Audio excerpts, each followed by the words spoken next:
A random call from an old friend turned my whole life around. I used to think my life would always be stuck in neutral. Same job, same apartment, same lonely routine. I'd wake up, hit snooze 3 times, drag myself to the office, and come home to microwave dinners and reruns. My friends from college had all moved away or gotten married. My parents called every Sunday, asking when I'd visit. I always said soon, but I never did. I told myself I was fine. But sometimes, the silence in my apartment felt so heavy I could barely breathe. But sometimes, all it takes is one call to change everything. It was a rainy Thursday when my phone rang. I almost let it go to voicemail, but something made me answer. Hello, I said, expecting a telemarketer. Hi, is this Ben? The voice was shaky, but familiar. It's Anna, from high school. I hadn't heard from Anna in years.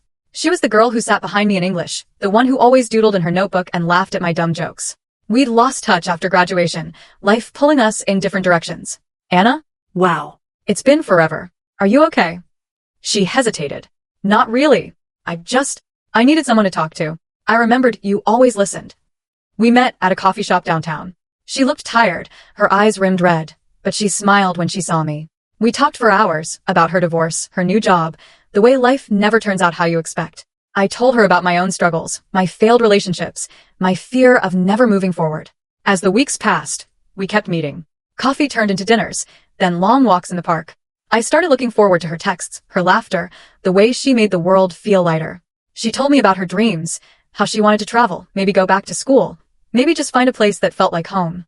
I told her about my parents, about the pressure I felt to be doing better, about the nights I lay awake wondering if this was all there was. One Saturday, we went to the art museum. Anna stood in front of a painting for a long time, her head tilted. I used to paint, she said quietly. I stopped when things got bad. I nudged her. Maybe you should start again. She smiled, and for the first time, I saw a spark in her eyes. One night, as we sat on a bench watching the city lights, Anna turned to me. Thank you for being here, she said softly. I don't think I could have gotten through this without you. I squeezed her hand. You don't have to go through anything alone anymore. That was the moment I realized I wasn't stuck. I'd just been waiting for the right person to remind me how to move forward.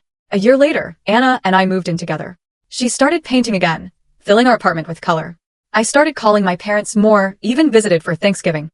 My life isn't perfect, but it's full of laughter, of hope, of second chances. Sometimes, the best endings come from the most unexpected beginnings. And sometimes, all it takes is one call.